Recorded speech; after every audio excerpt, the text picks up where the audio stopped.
Turning our attention now to Florida, where we are expecting a major update in the murder investigation of Microsoft executive Jared BRIDEGAN. It could be coming down at any moment. Mario Fernandez Saldana, who is the husband of BRIDEGAN's ex-wife, is already charged with first-degree murder in the February 2022 shooting death of BRIDEGAN. The exec was gunned down in a Jacksonville Beach neighborhood just moments after he dropped off his two children that he shared with his ex-wife. Prosecutors say he was ambushed after stopping to remove a tire in the road. The state attorney's office has stated that they're going to be announcing a significant development in that case today, and we're going to take you there live as soon as that press conference begins. While we wait, though, here's a look back at the case from Court TV crime and justice correspondent Matt Johnson. Jared BRIDEGAN appeared to have it all. A new job as a Microsoft executive, living in sunny Florida with his wife Kirsten and 4 children. We had just had London. She was 6 months old, so things were good. Kirsten had 2 children with Jared, London and Bexley. They also shared custody of his 9-year-old twins from a previous marriage. On the week that we did not have the oldest 2 kids at our home, Jared would take them out to dinner. It was referred to as date night in this agreement. The agreement kept Jared and Kirsten in Florida because BRIDEGAN and his ex-wife Shanna Gardner Fernandez were in a bitter custody dispute. What was that relationship like, he and his ex-wife? The relationship between us and his ex-wife was not cordial. Our communications were always in writing because there was not mutual trust between the 2 households. On February 16, 2022, Jared had one of his scheduled daddy date nights. After dinner, he dropped off his twin daughter and son at his ex-wife's home in Jacksonville Beach, Florida, and headed home to St. Augustine. On the way, he stopped to get his 2.5-year-old daughter Bexley ice cream. She was in the back seat of his SUV. He then called Kirsten, telling her he loved her and would be home soon. How did you learn something was wrong? As time started ticking by and the time that they're usually home passed, I can't even describe it, like, I just knew something's not right. Her fears became reality after an officer answered Jared's cell phone, telling her Bexley was unharmed. But they needed her to come by the police station to hear about her husband.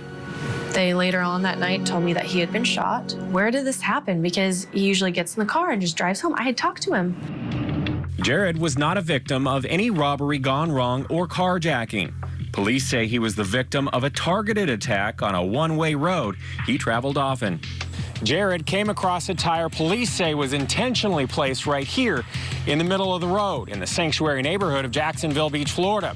That's when someone came out of these woods and ambushed the father of 4, killing him on the spot. For almost a year, no answers. Then in January 2023, a break in the case. Henry Tenen was arrested for the following crimes: conspiracy to commit murder, second-degree murder with a weapon, accessory after the fact to a capital felony, and child abuse. Now investigators say that Tenen has pleaded guilty in the case and admitted to shooting BRIDEGAN. Henry Tenen pled guilty to murdering Jared BRIDEGAN. Henry Tenen has admitted that he in fact was the shooter. According to court records, Tenen once lived in this house that was once owned by BRIDEGAN's ex-wife's current husband. Our investigation has revealed a single link between Jared BRIDEGAN and Henry Tenen. That is Mario Fernandez Saldana.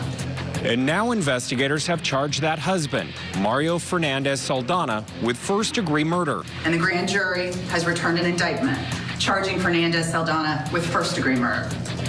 In addition to the first-degree murder charge, the grand jury also has indicted Fernandez Saldana for conspiracy to commit first-degree murder, solicitation to commit a capital felony, as well as child abuse. First-degree murder, this is a capital felony punishable by death or mandatory life in prison. Jared's ex-wife and her new husband, Mario Fernandez, have denied any involvement in his murder. Gardner Fernandez has since relocated to Washington State with the twins she shared with Jared.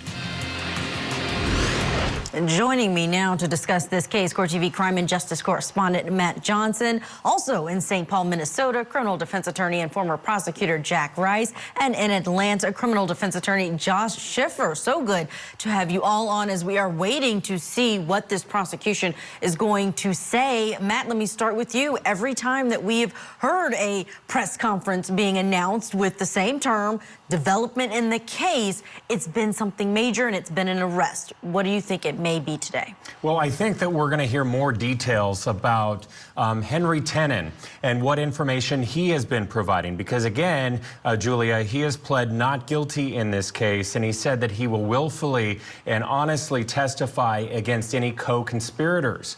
And the way that they left the last press conference in their announcement of the arrest of Saldana Fernandez, you know, they said that there could be another arrest pending and soon. So maybe we will see that today. Jack Rice, if there's another arrest, what kind of information or evidence do you think they would have been able to uncover once the husband of the ex-wife was behind bars? Incredibly important when you can realize that personal specific information that shows that this was a hit.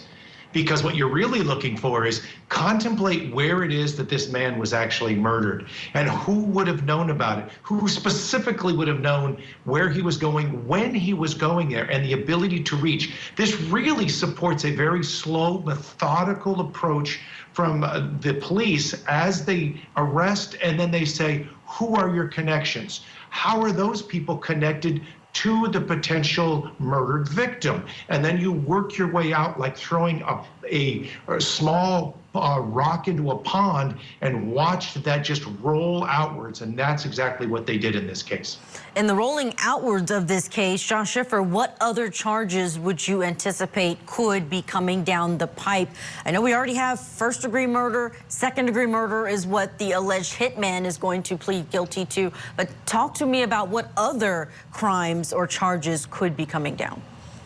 Well, like Matt and Jack are talking about, as this case expands, we may be adding additional people as well as additional evidence that's been developed. That additional evidence can support new charges. Everything from using the tools of interstate commerce like telephones in a conspiracy. There's literally dozens of potential charges that the state's going to be able to decide on using their inherent discretion through the electoral and prosecutorial process. This has been that slow developing case specifically because they didn't have great answers on the outset of who might be involved. Only by leaning on the people that they do know involved, using the powers of subpoenas, search warrants, things like that to develop additional evidence. That's how they've gotten to this part of discovering the story. Josh, and I think Melissa they're Nelson. drop big Josh, I news. hate to cut you off. Melissa Nelson, the state attorney there in Jacksonville, Florida, is about to speak. Let's go in live. Everybody, thank you for joining us in what will be my last public update on the investigation of the murder of Jared BRIDEGAN on February 16th of 2022 in Jacksonville Beach. I'm joined today by our law enforcement partners, Chief Gene Paul Smith of the Jacksonville Beach Police Department and many of his staff, Special Agent Bob Bryson of ATF Jacksonville, and Jacksonville Beach Mayor Hoffman. We are also joined by Jared's widow, Kirsten, Kirsten's parents, and Jared's brothers, Adam and Justin, and Adam's wife. Thank you for being here today.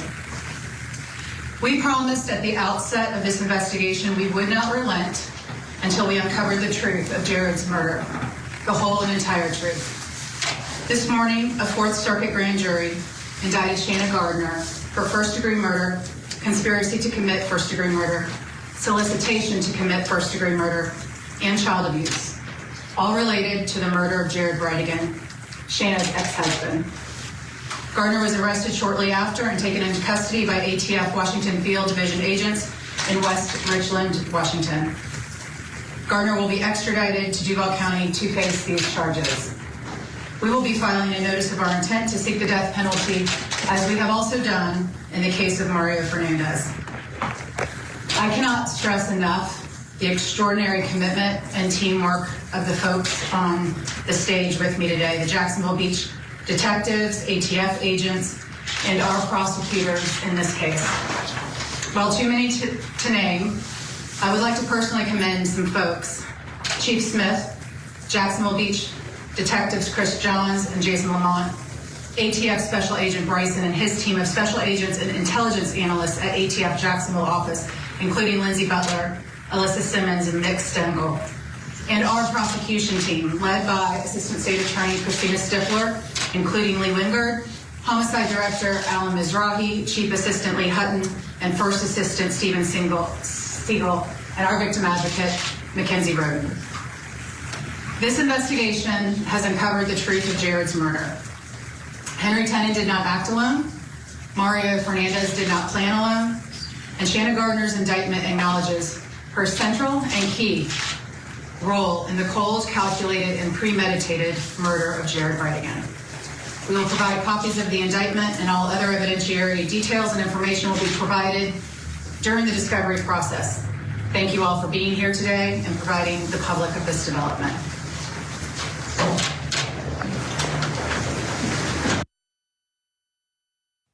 There you have it from the state attorney there in the 4th Circuit of Florida, Melissa Nelson, saying that these other two people did not act alone. The wife is now charged, ex-wife of this victim, father of 4, Jared BRIDEGAN. Let's bring back in everyone who's standing by, crime and justice correspondent Matt Johnson, Josh Schiffer, and Jack Rice. So important, we know that this was likely coming down. Matt, your reaction to this being what the state attorney is now saying, and she says this is her last public update. This is the moment that the widow that was standing there next to this, the DA, has been waiting for. She has been waiting for this additional charge to come down, and she had suspected all along in telling me that there was just such a divisive relationship with the ex and with their divorce and their agreement with the children. She had suspected that something wasn't right from the get-go. And today, again, you heard right there this breaking news that the ex-wife has been charged, and it's the same charges that Mario Saldana faces, her estranged husband, who she moved from, like, she was living in Florida with him, and then she ended up moving to Washington, where she was taken into custody. So it's first-degree murder, conspiracy, solicitation to commit felony, capital murder, and child abuse, because, again, the toddler was in the back seat of this car and witnessed it all happen, Julia.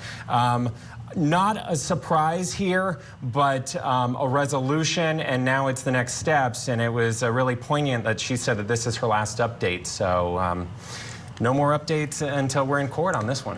No updates from the state attorney's office. Curious to see what the family may say at this point. But Josh Schiffer, your reaction to this being the final charge? That's what the prosecution is saying, that they aren't going to be making any public updates, so likely no more arrests in this case.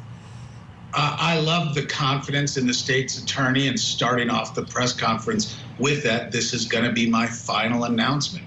She's done her job. Her office has done her job. And just like Matt said, brought a tremendous relief to this family. This widow and these kids eventually will grow up to know that the system did effectively pursue the people behind their father and husband's murder. Not unexpected, definitely a defensible case due to the tenuousness of the connections, but I'm willing to bet the state has some good evidence it's going to share as the case progresses. Jack, this is 3 defendants. One of them is already pleading out in this case, and we hear conspiracy. Would you try them together? Do you think their defense attorneys will try to separate this husband and wife? Well, I can tell you I've been in this space before, and anytime you have co-defendants, especially those who are not charged and those who are cooperating, it's a petrifying experience to walk into, because sometimes you don't know what it is that the state knows. Yes, it's a discovery piece, but it's still very hard, and there's that wild card of that person who could come in and testify as to what was going on the inside. But at least now what we're really seeing, and this is really what the prosecutor did so well, and I think it really sort of solidifies the power of what they have now, is they have motive. They have this connection between the ex-wife and Saldana. And those two, if you watch that, you watch the drive that runs from one piece to the next to the next. And what you want for a jury always when you're prosecuting or defending a case is you want to be able to explain the facts, but you also want to explain why. Why is it that something like this could happen? Why is it that somebody would actually be willing to go to the extent of actually murdering another human being? And now what you have is that direct connection between the ex-wife and Saldana. And that's incredibly important when it talks about something like a conviction in a case like this, especially on a second-degree murder charge. Matt, you've been reporting on this. You've been out there to Jacksonville at the crime scene. But I want to ask you about this ex-wife. I don't think you've been all the way out to Washington to see where she was. But tell me about what happened after this murder of Jared BRIDEGAN. They shared 2 children together. Did she get full custody, that distancing? When did that happen? And is there going to be a similar extradition as there was for her husband? Right, you know, when you look at this case and the way that it played out, Julia, you had her as a person of interest or someone that may have had knowledge from the get-go who was not cooperating with authorities because, again, she was the last person to have seen this victim, her ex-husband, alive. And then he's leaving her house after dropping off their 2 children. And then, you know, in a one-way road where he traveled each and every time he had his daddy date night, he had to move this tire out of the road. He couldn't pass it. They knew that he was going to be there. That's why we have this conspiracy charge and we have these allegations from this district attorney. But she has really very much over the last couple weeks and months tried to distance herself from the 2 gentlemen that have been charged in all of this, including her current estranged husband, because again, she moved to Washington State. She lives in a house paid for by her parents who are multimillionaires in the Pacific Northwest, and she cut all ties with him. And now that brings us to today, where she is actually charged in all of this, and she will be extradited back to Florida. We'll be in Florida, and we will be following the developments in this case. Thank you all 3 for all of that information.